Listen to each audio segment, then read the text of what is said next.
Hello, everyone. Welcome to Zone 2 Talk. And I have an interesting guest today, and it will be an interesting conversation. My guest today is a career coach and a consultant, founder of Career in Denmark, and author of few books, which we will dive into in our conversation. Uh, and with international work experience and a journey that truly reflects resilience. If I have to sum her up in one word, it would be fighter. That's the first word that came to my mind. Um, so please welcome to the podcast, Kate. Thank you so much for having me, Gopal. First thing I actually want to say before we start is that I really want to genuinely thank you from the bottom of my heart because you were one of the first people when I first started out. I think it was back in 2018. And that was like, yeah, I was just thinking like that's like more like 7 years ago. Like time flies so fast, right? And and I was really like a nobody, like when I was just starting out, but you were one of those people that just supported me and has been there and seen my journey like throughout. And even now doing this podcast, it just really humbles me that I'm here and just want to really from the bottom of my heart say thank you. And it's the same here. And I'm starting my passion in podcasting, and it was so nice of you to be a part of it in the initial days, right? I'm planning to continue this as long as I can. So it's like the very first few podcasts that we are having. So it's also I feel so humbled and I feel so proud Oh, that we both have supported each other in this journey. oh, Thanks, Kate. yeah, of course. Should we jump to some important topics at the beginning so that we don't lose our Yeah, audience go for after it. this? Go for uh, it. Let's go for it. yes. So I read this interesting line in the Copenhagen Post, and it goes something like, when layoffs are on the horizon, everyone feels the risk from a fall, but not everyone will fall from the same height. It was from the writer Cine. Uh, what I found interesting in this is, in the current situation, is Novo Nordisk firing 5,000 people, or still um, have also announced that they are going to lay off 1,600 employees, but it's not very clear when the timeline would be. And the first thought in my mind when I was reading about layoffs was people that are employed or people that are working who are on visas, who have dependent visas, they will have a tough time in comparison, or a tougher time in comparison to people who are born and brought up in Denmark or who have been in Denmark for a long time, mainly because the visa that they are tied to have like 6 months of deadline or maybe even lesser. So they have like a tough deadline to stick with and to find a new job. It would be like 6 months or you are off. Your family needs to go back. Your child is going to the school needs to go back. What what are some of the things that you can say to them right now that can help them be grounded or stay grounded and act strategically?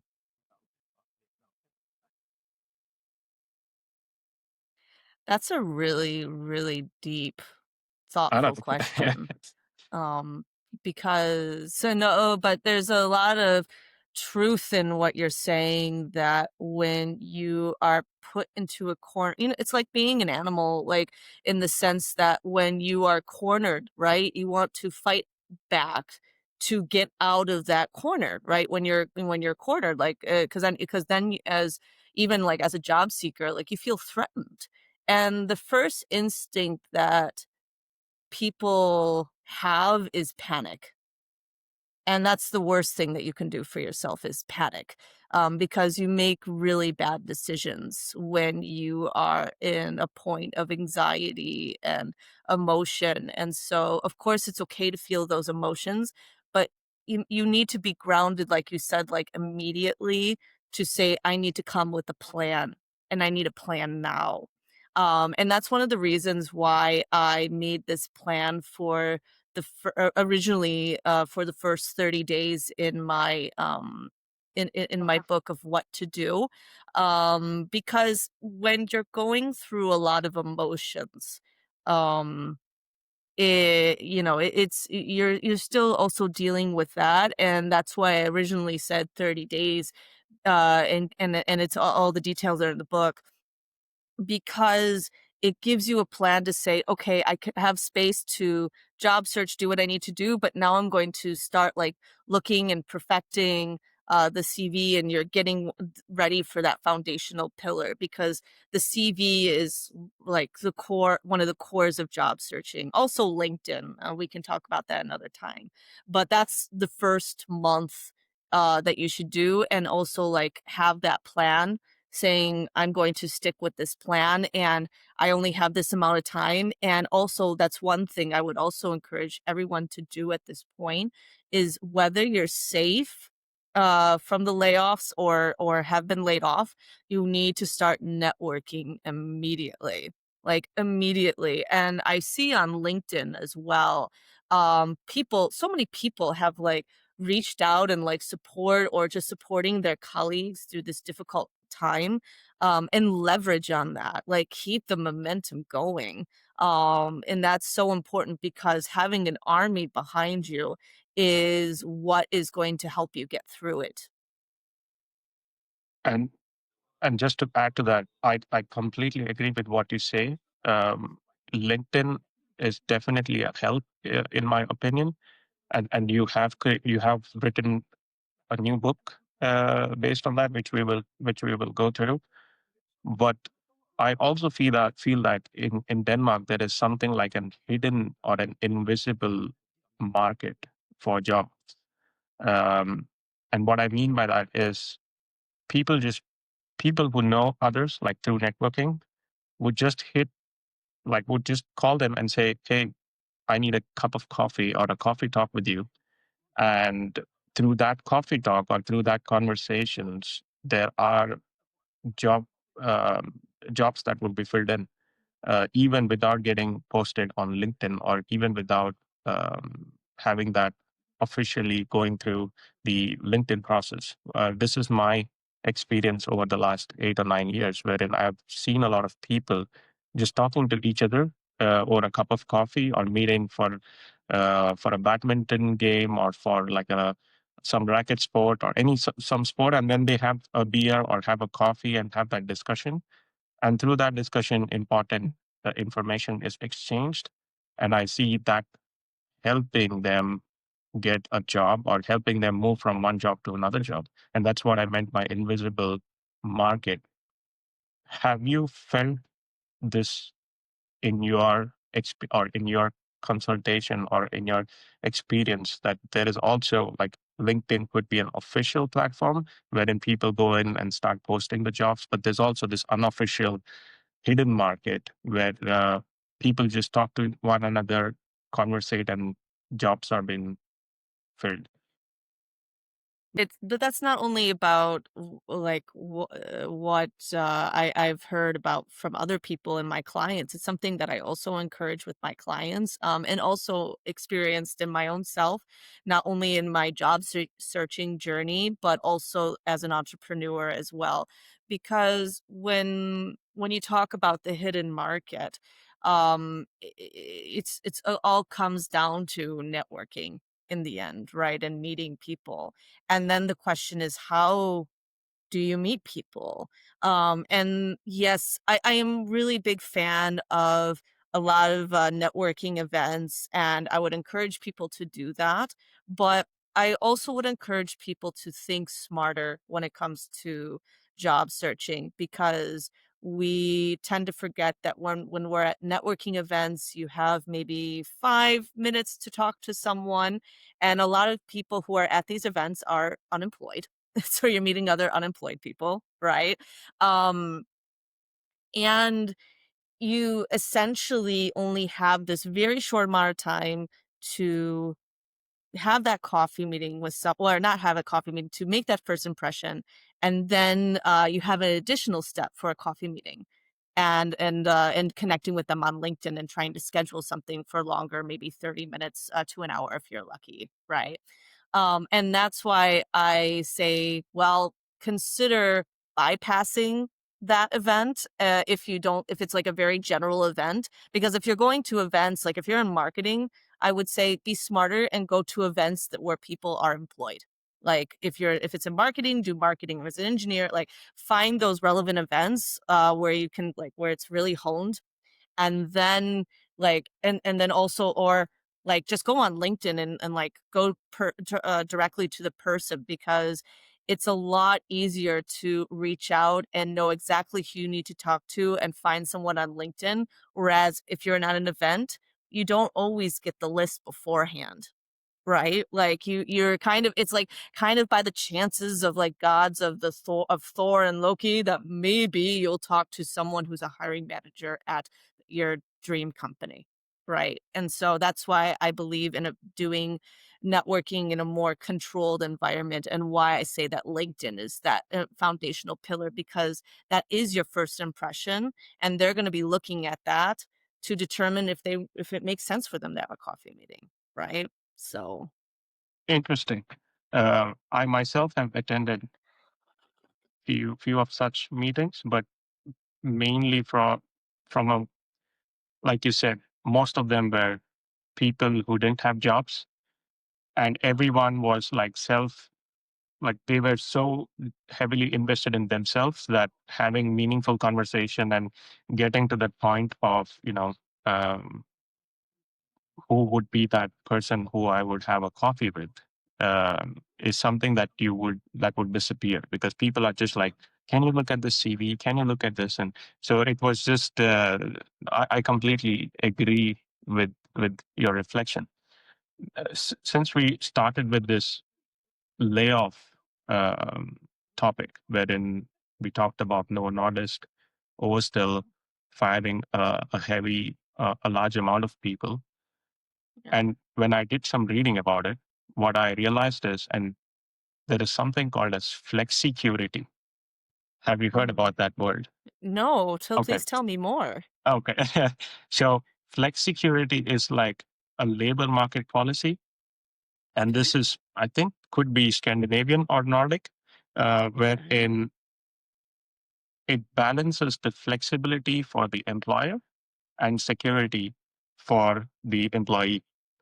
So what it means is employer can easily hire people and fire people. Um, Yes. and this is unique to Scandinavia or maybe to Denmark. I'm not very sure about it. But when I read about I found this fascinating. And the topic I Mm. want to touch upon is, I come from India. And in Right. India, we have a different culture when it comes to firing people. It's Yep. very seldom that people are hired and fired. It's And when you fire people, it's kind of like considered to be, you obviously have an economic impact, but you also have like a social impact wherein people will look down on you and say that, okay, he's not good at what he's doing. Maybe that's the reason they fired him. Mm. And it can be sometimes like you can consider yourself to be like, okay, am I cornered here? Am I seen as someone who is not a part of the society because I just got fired from the place? I feel sad. I don't want to talk about it. In contrast to Uh, Denmark, where it is people embrace it more and they are very open yeah. in LinkedIn, and it's like, I got fired. I'm up for a cup of coffee. Have you noticed this? And do you think that there are cultures wherein people embrace being fired and take it more openly, and there are cultures wherein it's like a hush hush? Uh, That's a really interesting question. I really love your questions, Gopal. Like really. Thanks. I think you're very right in the sense that, like, Scandinavia is quite unique in that culture, but I believe there's also a reason for that, and let me explain. the reason why people are more accepting of this higher fire culture is because Denmark has a safety net. I don't in my please correct me if I'm wrong. My impression of India and a lot of other countries is that there isn't this type of kind of safety net that Denmark or Scandinavian cultures have. So if you're fired, it's just like it's kind of a lot more casual, right? Where you're like, okay, I was let go, no big deal. I can get on a it's not a problem, right? Whereas in India or the United States, when you are let go, you really have to claw or fight your way out and to get out of that situation as quickly as possible, right? And work really hard. And so there is that, but I think it's also about how you phrase it, because I know, like, I can also tell a little bit about my own story because, my story is that before I started becoming a professional career consultant, I worked in the sales, industry in the tech sales industry for 5 years, doing what I do. And, and within those 5 years, I have more than 5 jobs. Which is a lot, and even within that, and even though there's that safety net, you can still feel that shame, and you can still feel that imposter syndrome. But what I decided to do, and this is for anyone, whether you're in India or United States or whatever, is that and for what I did was that I reclaimed that ownership and said, "I am not going to let this define me. I am not gonna let this, own me, and I will not be shamed by it. I am going to own it, and I am going to make this into a positive, like, like a half glass full and half empty. And for me, that started my journey organically in becoming a career consultant because when I started doing this 7 years ago, starting out volunteering, everyone in my Danish course, everyone in my Danish courses were just asking me, like, how are you so good at getting a job? Like, what's your secret sauce? And that just started my journey. So that's my s my encouragement for anyone out there is that with this culture, or whether you've, had, because I know that there's other internationals that also have experienced this in Denmark, that you don't let it define you, you own it, and you twist it to where it could still show value. It's all about perspective and also mindset in the end. So, I agree. And you said about safety net, which I completely agree. And like Danes are so privileged and also like lucky, not lucky, but they have set up this system, their society in such a way that they have higher taxes, but that they also have the safety net when they lose the job. They have the ability to get some down payment or some money from the government, which will not have such a huge social impact on their life. And also, culture is quite open because of this flexicurity, and where people are like, okay, he lost his job, he or she lost her job, and it's fine. They'll bounce back and get back into another job. So it's not a big deal. In contrast to place where I come from, and also where you come from, where it's like a big deal. And there's no, I don't know in US if yeah, there's a safety net, but in India there is no safety net, and it's also a huge financial stress for people that have lost their job. And it yeah, reminds me that if I am a person that travels or that is on a work visa to Denmark, and I'm like, let's assume that I've just been here for 2 years, and if I lose my job, I don't know if I have that safety net that other Danes or people who have lived here for like 10 years or 15 years yeah. would be having. So there's all, I don't know. I have to do some research about it, but I think it's own like the safety net is only for people who are born and brought up in Denmark, and also people who have a permanent residence in Denmark. In my opinion, I'm not sure about it. It's also for EU citizens if Ah, you're an okay. EU citizen, and also if you have lived in an EU country beforehand. And that was how I was able to get ACASA because I lived in Germany for 6.5 years before coming to Denmark. So I was eligible for ACASA and I was very fortunate. But for those who are non EU citizens who've come here to start off with and haven't lived in an EU country beforehand, you're under a different significant amount of pressure for sure. And I guess these are some of the points which when people come from other countries or non-European countries to Europe or to Denmark, they might not be aware of topics like flexicurity.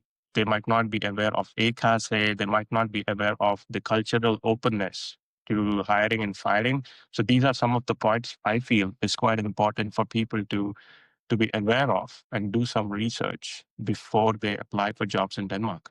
Uh, Oh, absolutely. And even before coming to Denmark, like my other advice would be to also do the research and also have a fund because there are internationals that I know or have heard about where they were like because there was also like earlier this year that not many people have talked about is that there were layoffs at Echo near Esbjerg, and there were some layoffs there, and I know some families that were affected where they didn't have that safety net, where they only were in Denmark for it wasn't even that long, and they were let go, and they had to find something like in 6 months. That could really put someone in a really bad financial position. So that's also my encouragement that if anyone is interested in moving abroad, not even just like Denmark in general, like, just save not only save up for, like, like, like, a really bad rainy tycoon season. It's not like just a it's not just a rainy day, we're talking tycoon season. So really make sure for that because then you will have that so that if something like that does happen, I don't want to scare people away from Denmark in that sense, but it's also just the reality of the situation that, there is this, this period of, there, this, or this culture of this flexi job or not flexi job. What was the term again? I'm sorry, flex, I loved your term. I'll try to help you out. Flexicurity, what it means is Flex. flexibility and security. It's like a combination of those two words. Yeah, no, it's a good term because I've always known about it, but I never heard the term flex security before. Yeah. So, Cool. And let's come to the book that you have written and that I've read recently. First of all, awesome points in the book. And for listeners out there or for viewers out there, I think it's if you are in a situation wherein you have lost your job or you have that stress of I might lose my job, I would mhm. recommend going through the book because there are some very useful points which embraces both the culture and well as the experience of being in Denmark. And I found that like we will go through those points right now, but I wanted to like congratulate you and also like thank you for Thank you. putting those topics in the book. The one thing I found a bit hard was just typing the name of the book on Google and then landing it on it. Like if people want to buy a book, I think we need to make it a bit easier here. I'll try to do it in the Yeah, podcast. Maybe put some links or put some uh, photo of yeah, that here so that people can land in that. So yeah, well done yeah. on that. Thank you. And good feedback, by the way, because it is a very long title from global to local, how to write a winning CV for the Danish job market, right? So it's something that I'm working on as we speak to make it easier to be found. So And the catchy point was like from global to local, so it was in my head, so I just like wanted to type that out and see Mhm. what results I get. But there's another book which has a different title but has like global to local, which pops up in Google, so maybe people might get Mm, confused. So we okay. will try to make it easy. We'll try to put some photos here on the screen so that people can also, yeah, exactly, click, do all that stuff right now. And we'll make that easy. the I'll just again, we will not go in details about the book. For listeners, please buy it, and then you can read more about it. But there are a few points which I feel is was so valuable that I want to bring that on in this podcast, if it's okay with you. Yeah, of Um, course. the first point is law of Yante, and again, just for people who are listening to this term for the first time, law of Yante or Jante, however it is pronounced, I'll try to read it here. Individuality is discouraged. You shall not think you are anything special. You shall not think that you are smarter than we are. And the focus is on collective rather than individuality. This is like a high level summarization of law of Yante. And it is so much embedded in Danish culture that it is very important for people who are coming from non-European countries or maybe even European countries to understand what it means, and maybe use that in your lifestyle also, so that you can like adopt or embrace into some of the Danish values. Do you agree with that? It's funny because if you're to because and this actually I want to tell a quick story because I remember I made a post about this, about law of Yenta and balancing that on your LinkedIn profile and on your CV, and this was way before I made the book. There was so much outrage by Danish society and by like Danish professionals, also like different career consultants, about this is very much a stereotype, because Danes would, if you were to bring it out and say that this is part of Danish culture, there is huge outrage because it is by Danes something that is very negative and a negative part of culture, and it feels very stereotypical for them. But there always is a little bit of grain of truth when it comes to stereotypes, because I know this within my own job, probably within yours as well, Gopal, that it is so embedded in the culture that it's really unconscious of things that you do, right? Like, in, for example, in Indian culture, you have to, I mean, you're the expert. I mean, this is why I'm not an intercultural specialist or a communicator specialist, but as I understand, you have the nodding of the head, which means no. Can you help me with that? Yeah, so and that also confuses me as a Westerner, a little bit as well, and I'm like, "Is it yes or no?" It's no, like, I'm trying to read between a little bit, right? And that is, like, like, things like this, Completely agree with the nod. And the nod, like the one that you mentioned, wherein we have it's part of the culture, wherein you just try to do this, and then it could mean that you are understanding the person who's saying, and there is yeah, this ambiguity nod, which is like we do this and it means we have understood it, or that's yeah, fine. It's part of the culture, right? And yeah, I myself realized that I was doing the nod when I came to Denmark, and yeah, it's because everyone does that. It's so common that whenever you are like either comfortable, uncomfortable, you don't understand topic, the rescue thing is this nod where you just do this, and then it could be considered as stereotypical, but it's something that I myself have experienced it. So I was like, wow, you mentioned that, and it's it's so funny that I was doing it myself. and it's the same with Yentalo, and it's just that they don't know, or they see it a little bit more as a negative, Okay. right? In that sense, but it's but they don't know that they're doing it. It's the same, like it's probably not perceived negative in Indian culture to do that, right? But it's so natural to do it that you just do it, and it's the same with Yentalo, that you just don't know that you're doing it, essentially, or having it in practice in the workplace culture. And that's why I like, when I talk about it in the book, I call it the humble brag. Right? And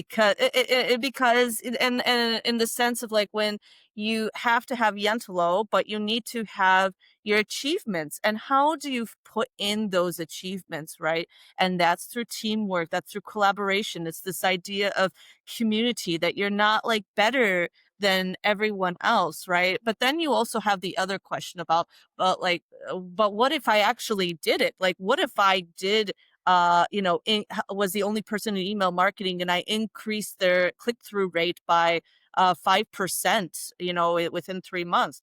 Then I would say, well, yeah, but then do it because then you have proof. As long as you can prove it, then that's fine. But if it's unrealistic or just so wild out there that I myself alone have helped increase Grundfos's revenue by like 20%, that is not ideal because that is like within a huge company like a multi-billion company like Grundfos, right? So you have to be careful and have that balance and also be realistic. So it all depends on, it's actually a post that I'm just putting out now when it comes to numbers as well on the CV. So you can follow me on LinkedIn for more free tips as well. and So and why I consider it not a negative aspect. Again, if there are people who are listening in who might think this is a negative angle, I am sorry. But in my opinion, why is it not negative? Is that Danish work culture doesn't follow like very strict hierarchical decision makings. It is very open, and yeah, there's a lot of discussions that happens in a team. Like everyone gathers, has a discussion on a specific topic, and the discussions gets quite intense, and it is the collective decision that comes out as the winner, yeah, rather than someone in other cultures wherein it's the hierarchy that decides that I want to do this, and the team then follows that. Yes, sir, I will do that, yeah, and that's the huge difference, which correlates to what I was talking from a Yantilov's perspective. And you have a different angle yeah. to that in the book, which is quite interesting. But I Mm. have seen that in my work life, and it's not negative about it, and I like it. No, I agree. And just want to also clarify that I think for some Danes, why they would say it's negative is because it's the idea that you are not an individual and that you are more part of a community and that you're not allowed to stand out and be bold. And because like LinkedIn is like, and that's a really interesting thing about LinkedIn, right? Is that all these comments were on LinkedIn. And LinkedIn is really what breaks this idea of Yuntelo because it's a social media platform. It's like, it's a different medium. It's focused on professionals. It's branded as for professionals, but Instagram, Facebook, TikTok, they're not branded as a professional platform, right? And so on LinkedIn, you do need to stand out in some way or form, right? But there's that balance, right? You need to balance standing out and showing that while being, part of that community, right? So LinkedIn, it's really interesting because I think LinkedIn in some ways has changed Danish culture in the sense of how they view Yentalo because that's what social media brings out all of us is it's the fight of showing our individuality, right? So, And and while I was reading your book, I had this question in my mind when it was about Yantala, and you had some great points which I completely agree with. But then I had this question in my mind: if I'm a person who's looking for a job in Denmark and I modify my resume to like alter, instead of I say we as a team, and start talking about that in my interviews. But what if I don't follow that in my personal life? I still am a I person. I still am a person who is very reflective of me being a successful rather than we being a successful. I would be definitely able to yeah. get a job, but would I be able to be successful in that job? Or will I be having issues or difficulties? Also a difference between how you lead your personal life and your professional life as well because what a lot of hiring managers are looking for is a balance between working independently and teamwork, and there's a balance for that because in Danish culture they don't handhold you, they expect you to do your job, and if you don't know how to do it, figure it out. And even if it takes you like 6 hours to do, they would rather you take that time to figure it out, even if it takes them if it takes you 6 hours, than for them to give you the answer. And that's from also my own personal story working in Denmark as well, because that is very much an American culture that it's okay to ask people, right? It's not that you can't ask for help in Denmark. It's just that they don't want to like for you to come ask them every hour for help, right? They just want you to sit there and do the job, right? So there's a difference between how you are professionally and how you are personally. Like I think there are different aspects of who we are as people, and people act differently professionally than they do in their personal life, and that's very, very normal. So, And I learned this the hard way. Had I got your book 7 8 years ago, that would have been so helpful. But I learned the hard way that when I was when I started my work journey or professional life, I was handed tasks. So the leadership or the my manager would say, "This is your task," and I used to do the task and say, "Done," and get like a pat on the back that I did it right. But when you come to Denmark, there's no one that will tell you that this is your task. You define your task. You create something. You you figure and break your head. It's your headache. You are just given a responsibility, and that was so much harder for me to understand because I was like, why is nobody telling me what to do? And changing that mindset is so important. If not, mhm. I think people will struggle to work here. Oh, Um, and it's reflected in your oh, book. So definitely. thanks for that. And then there is another Of course. like this one lit my eyes, and this is I find this I have so many questions on this one. It's you talk about application killers in your book, and it is fascinating, Mhm. fascinating topic. And then there is a point called over designer, and it says that there is a Ooh, software like yes. if you go out and show your designing skills on a CV, you might not get a job. Uh, Mm. I was like, I had to pause there and like try to reflect, and I had so many questions. If if these design if these designs would not let me have a job, why are they out there in the first place? Why is this resume market not trying to you know modify this and say that okay, if I create like a 2 column whatever, I assume you know that better, I have lower chances of having visibility than if I have a 1 column CV. Um, why why is this not being um, what do you call embedded in the resume creation platforms? And why are there not people talking about this? I think it's really interesting because I mean, because you're right. There are so many different platforms out there that it's what they're targeting is for a global market.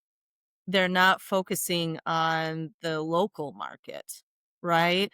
And there is one tool, and this like, and I'm not getting paid to say this, but I'm a really big fan of Novo Resume for many reasons, because not only do they make excellent content, but they have really good templates that I have seen work for my clients as well. I don't agree with all of them, but there is a change in that. So and there's and what they do with their platform, and they're actually a Danish company in Copenhagen. I would love to work for them. So Novo Resume, if you ever hear this platform, please contact me. I would love to work for you in the future. So um but anyways, and when I'm ready. So with their designs, they make it quite simplistic, and they are focused on a more global market, and they have their opinions on that. However, they really do try to make it so it's easy and simple to read, and that's what's most important in the end, to be quite honest. And that's very much aligned with Danish culture. I mean, you see that in like furniture design. It's about simplistic, easy to use, something that's functional, not like overkill. You see that also in fashion in general, in Denmark. So and I see that as well when it comes to job searching, is that you have to think also from like a reader's perspective that you have to get through the CV super quickly, especially companies like global companies that have ATS scanners, where it's not only the machine that has to find the keywords really quickly, it's also a human a lot of the times, right? Who also looks at it. So that's why I always say go with the one column. It's not that you can't get a job with the two column because it's all dependent on who your competition is in the end, right?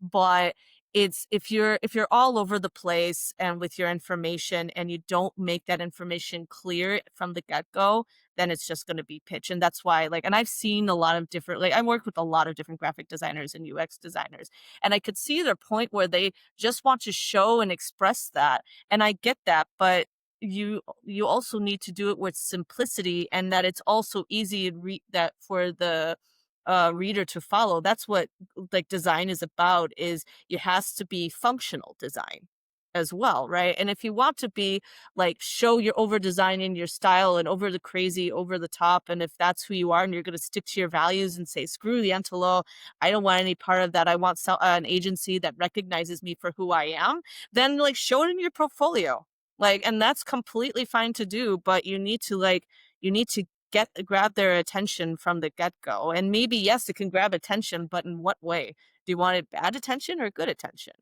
Right? So it needs to be a balance.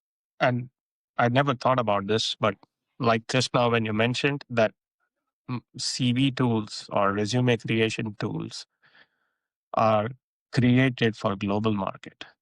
And when you design your resumes, you might have a template that is good in certain global markets, but might be really bad for a Danish market. I never thought about that point until now, which is so nice. And you also mentioned about, I forgot the name of the tool, but we can put that in our show notes. I'll put that in the show notes just to make sure that people, if they are listening to this and reading your book, they also have that thought process in their mind when they're creating resumes, that are they creating it for a global market or are they creating it for Danish market? It's such an important point. Um, and Yeah. and the 10 application killers was just like I was mind blown after reading that. It was such an important part, and it's also very useful for listeners out there. It's very very very important to read these 10 points and understand what it means. Let's move to the next point, which I also found quite interesting. You also touch upon it in your book, but I had like a different angle to it. Um, it's mainly about job descriptions, and then there is mainly in when the job description at the end you say contact blah blah blah, and then that would be either your hiring manager, that would be either um, uh, company HR, I don't know, but people generally in Denmark, when that's like a culture or a tradition, when they put the job interviews, they always have a hiring person who you can talk to. But my question was, with diversity and culture being embraced by Denmark over the last decade, there could be a hiring manager that is born in Denmark that have a different way of looking at things, and there could be a hiring manager that has come from other countries, not necessarily European countries, can be from Asia, from US, who might see things differently. Yeah. Is it important when someone is looking at this job description, uh, what they need to do once they read the contact person? Well, that's a very good question. And that's actually what I teach as well, is about when you contact people before applying as well, is to look at the whole context. That if it's not a Danish person, um, think about the communication and how you would go about contacting them. And I would, if you know that if you're from India and that hiring manager is from India, do it like how you would do it in India, like play up your what is familiar to you, and that's totally okay to do, like, and then also like if you know they're American, like, okay, how do you go about talking to someone who's an American, for example, right? So but in the end, when you go through your questions, right, there is still that underlying formula in the sense of what hiring managers, if you're calling them, they want to not feel that their time is wasted in the end because they're busy. Like they don't have a lot of time to answer your questions. And there's a reason maybe why there's only an email, because they need their time to be optimized, right? And then when there's a call, right, it's like out of the blue a little bit. So you need to be very smart with your questions and make it relevant and not feel that they're wasting their time. And it's also really interesting when you bring it up because within the last year, I have noticed a lot of emails and phone numbers in job ads being taken away. And I find that to be a really interesting cultural phenomenon. And I hear this, and I have a lot of network with recruiters and hiring managers in Denmark that I've built within the last 7 years. And I've been hearing this like consistently, especially within the last 3 years, that if it were them, they would just take it, and this is even from Danes, Gopal. This is also from Danes, where they're like, well, they feel that their time is wasted, right? And you have to think from their perspective that they have goals and priorities and tasks and responsibilities that they have to do and to achieve. And when someone is calling out of the blue, it's like, yeah, they feel like they have to take it because they're kind of forced to by HR because they're told how to do this, right? And also, there's been a lot of geopolitics happening, and now especially with the layoffs that have been going on, my prediction is that we're going to see less and less of that over the years. But it also depends on field and industry. So like for example, if you're in IT, you're more likely not going to see a telephone number and email because, okay, I'm being a little bit stereotypical here, but in IT, it's kind of you're no like it's your stereotyped as not being social, right? And they're just like, okay, do you have the skills and competences? They're a lot more focused on hard skills. Yes, some are soft, but there's a lot more focus on the hard skills. It's also the same for engineering in some ways, right? It's not that there isn't that balance of soft skills of teamwork and independent, but it's very much focused on the hard skills as well. Like I would say 70-80%, right? But if you are in sales or marketing, they will more likely have a telephone number and email. And the reason why is because they want people who are proactive, who are taking initiative, who are willing to pick up that call, because then you're actually like not just talking the talk, you're walking the walk. So it's also like that's where it's so like dependent on industry to look at the whole picture. And also like when you're looking at a job ad, you also have to say how long has this been? If it's just been out, then you pick it up immediately, right? If the deadline is like tomorrow, then that doesn't make sense to call. You just need to apply at that point, right? So it all depends on various factors about whether you should even consider doing it or not. So, And I myself have been a hiring manager over last few years, wherein what I've noticed, um, like what you say is true. There are companies wherein you would have contact points. You can say, please call this person. But for IT, it's seldom not that you would have that as a contact point. You would either have an email ID, which is a generic email ID, or you could have HR if they are willing to take that. You could have that for IT specific jobs. And being on this side of the fence, being like being the hiring manager, what I've noticed is when we have these interview sessions with the candidates, wherein candidates have not read the job description in detail. They're just there, like, show their face and they read the title and say, this is the title. I like the title. And this is the qualification needed. I want to apply for that qualification. Here you go, my resume. But they're missing the key parts of what is the company about, or what is the team about. What are the key points that are mentioned in the job description that talks about the company, about the about the team.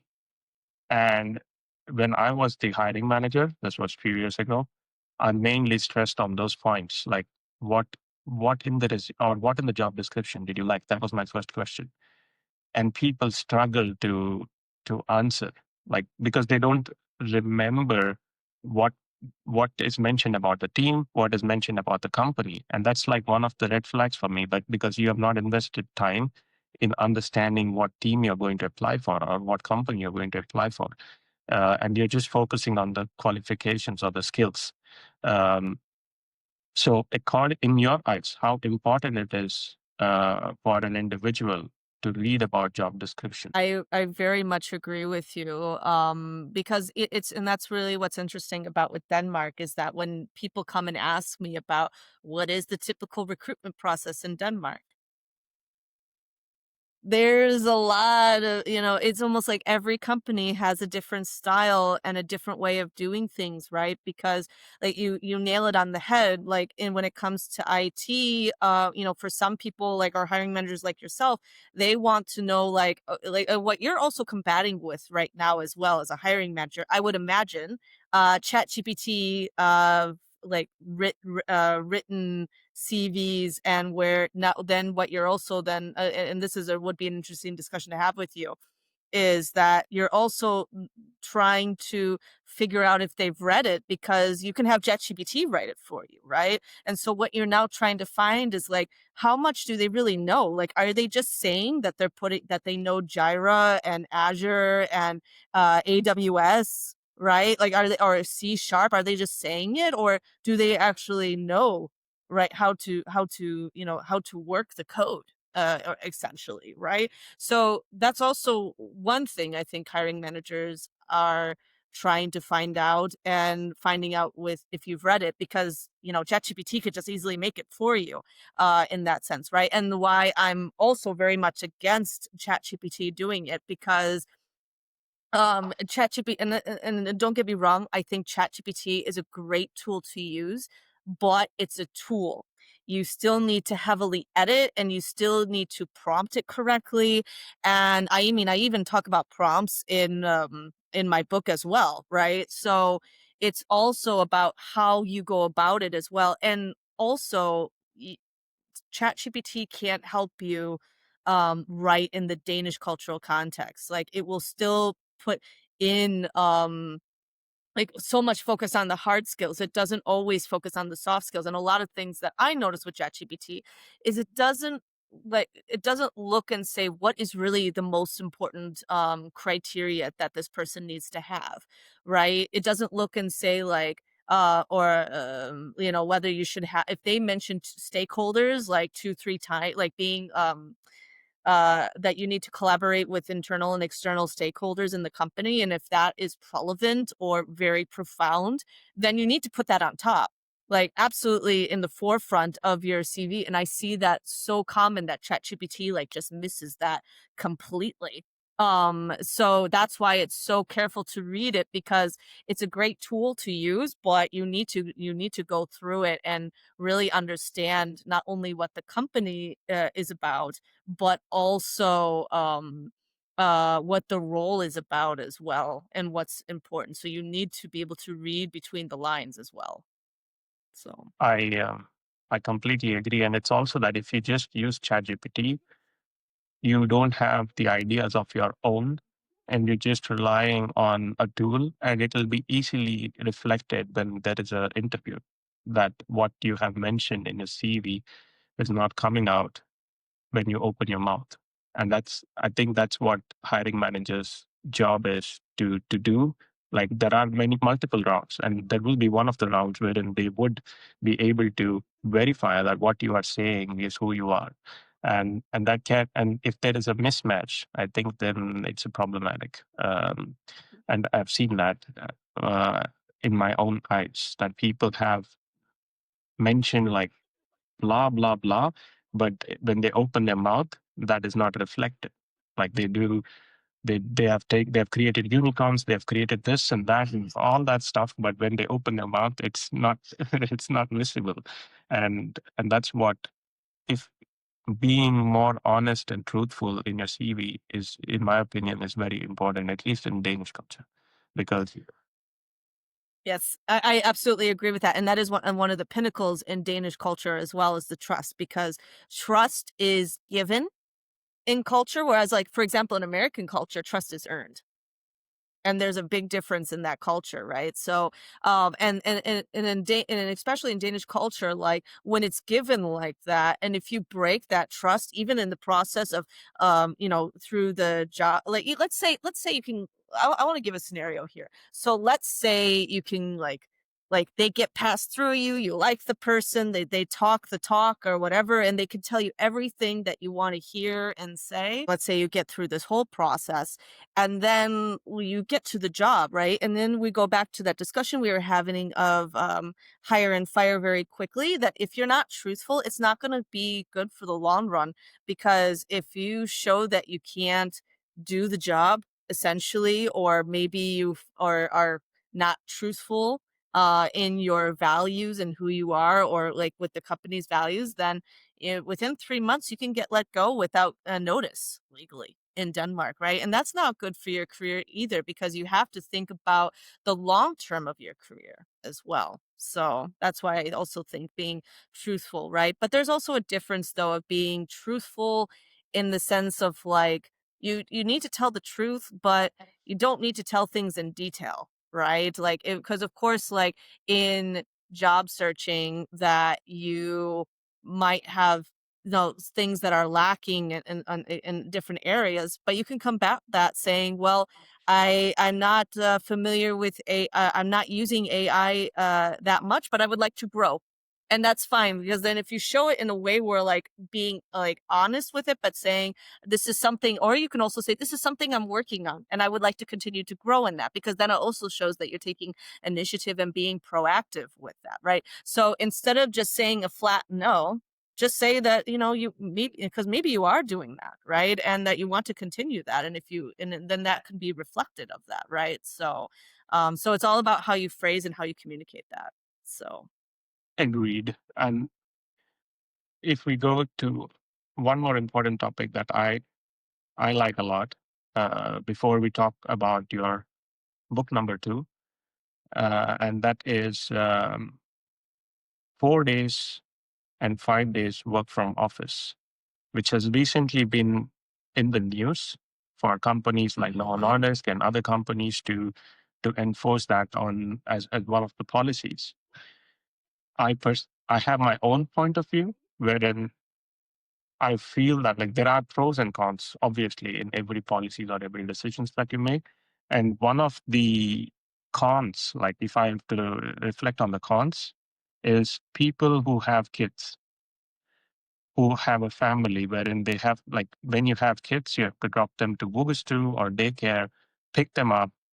And if you're living far from your office, it's a much difficult thing to do because you have to leave home early, leave the kid early to the daycare, leave office early, pick the kid, all these things. Instead, you could just be at home and be much more productive than doing all these, ups and downs and mismatches. And it can, on some level, have an impact on me as an individual, um, that I am not completely happy in the company that I am when there are 5 days or 4 days work policies. Um, I think 5 days is a bit more harsh. 4 days can be arguable. Do you have your personal reflection on pros and cons of 4 day, 5 day um, work weeks? And obviously, is it a good thing or a bad thing from an employee's perspective? I know it can be a good thing for an employer, but from an employee, I'm yeah. just looking at it from an employee's perspective. Yeah. No, that's a really good question, because it's something I also relate to, being an entrepreneur, and also having kids and juggling kids. And that was one of the reasons. There were many reasons why I decided to be an entrepreneur, but I also made this decision to be an entrepreneur as well for the flexibility of my family as well, because it is really, really tough to have 2 small kids. I have a 2 I have 2 children that having birthdays in 2 weeks at almost, like, back to back, and they're 3 years and 1 week apart. And so, yeah, and with this, I know this from, like, my husband as well, that they also have a flexible hybrid environment, and there's this trust as well with it, and that's one of the reasons why he stays at his company is because he is able to work at home sometimes because if we know that if like the landlord is coming or there's something like someone has to be here at the apartment at home specific time of the day so he can come in and maybe like fix things in the windows or whatnot. Like there are things that, or you're expecting a package, right? So it allows that flexibility, right? But if you do it on a if it's like every like let's say you're more at home than from the office, then you're not in touch with your employees as much in the same sense because yes, you can be online, but there is a difference in interaction between online and in person. You act differently, you talk differently, you have the different interactions or different conversations, as well, and that's very much with Danish work culture is this idea of trust when it comes to hybrid 4 or 5 days, right? And it's really interesting that you bring that up because Novo Nordisk not only announced the layoffs, but they also announced the change of culture of working in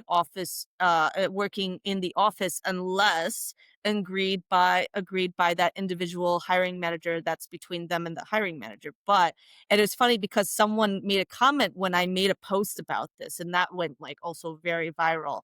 And someone made the comment that like, well, yeah, of course, like you stated, this is by an individual manager's perspective. And I gave a different answer to it, and I did agree with her originally, but then I really thought about it and reflected that I actually find that problematic because if you have one hiring manager that gives that kind of flexibility with the hybrid and then a different hiring manager doesn't allow that, then that other person who sees another person have those benefits, then they feel cheated. They feel like there's favoritism and they feel left out. And that's why it's so important to have a concise or a fluid company culture to keep that balance in like harmony in the culture because then you're going to end up having chaos or like actually what you have is unhappiness is in the company with employees if there is one team that is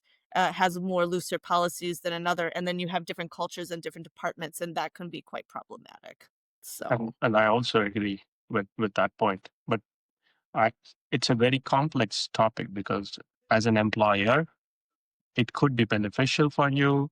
There could be problems of people being unhappy, but as an employee, I feel that you have to have certain amount of flexibilities to manage, like you said, landlord coming home, kids dropping kids to school.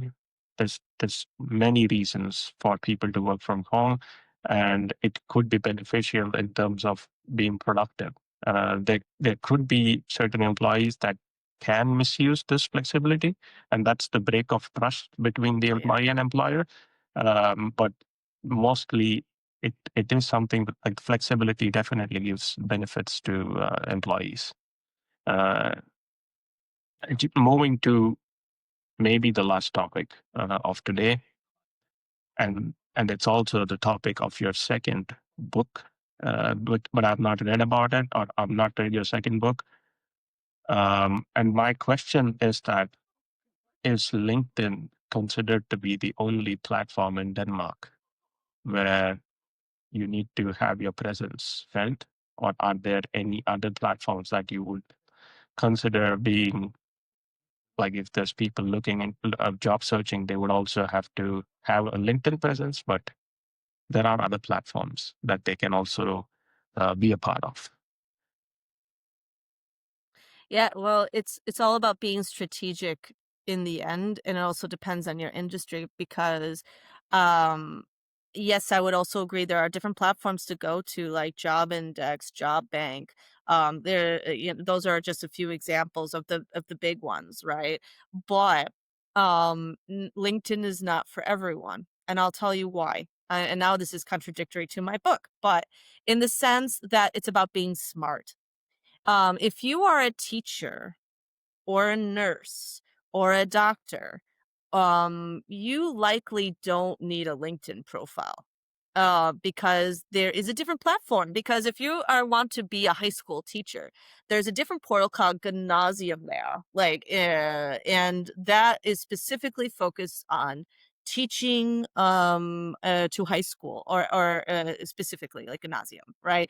And there are specific portals for specific industries. So and there is the big one, yes, Job Bank and Job Index, but also I would even say like Work in Denmark. Work in Denmark is mainly for those who are in IT and engineering. Like the main one. It's not that you can't find other roles there. It's just that that's more prevalent there, right?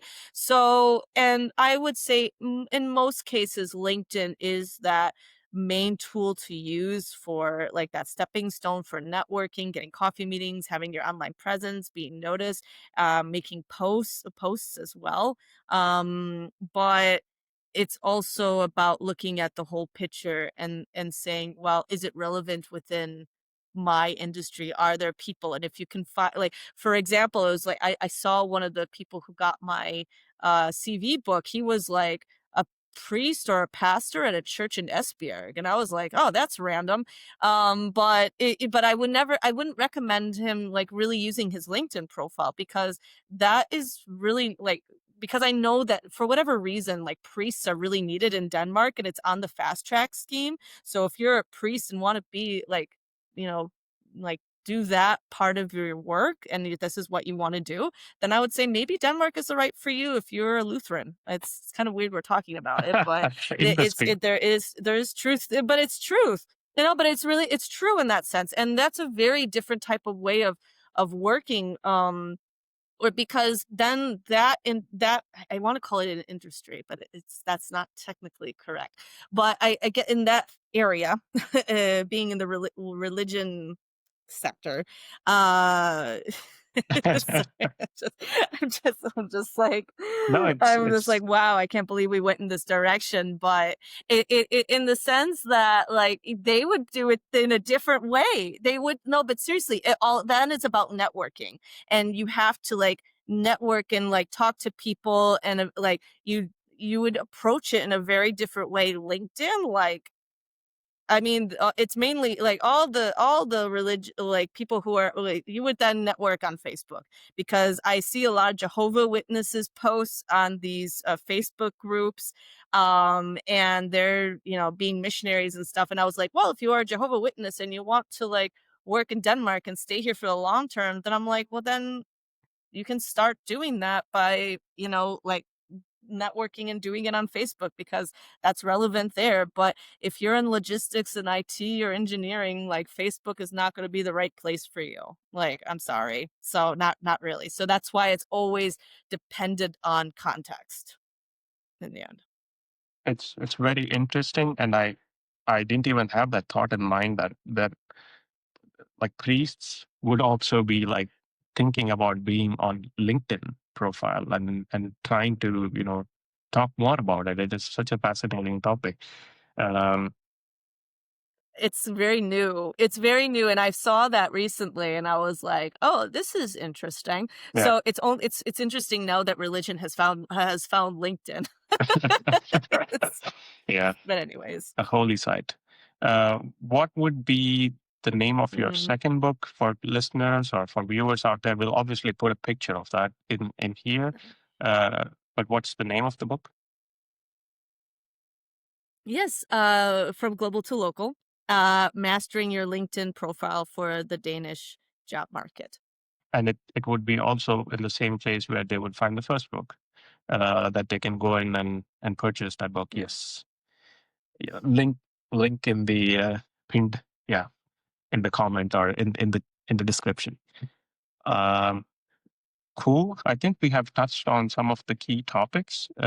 Obviously, there has been some video issues from my side, but I want to keep that like I want to mention it to the people that if they find it a bit, if they end it as a bit abrupt, it could be because of the video mishaps that kept happening, um, and it's also something that I'm new to. Like this podcasting is quite new to me, and I'm also like learning as I'm going. So there could be some imperfections in it, but that's life. We have to deal with it, right? It can't be perfect all the time.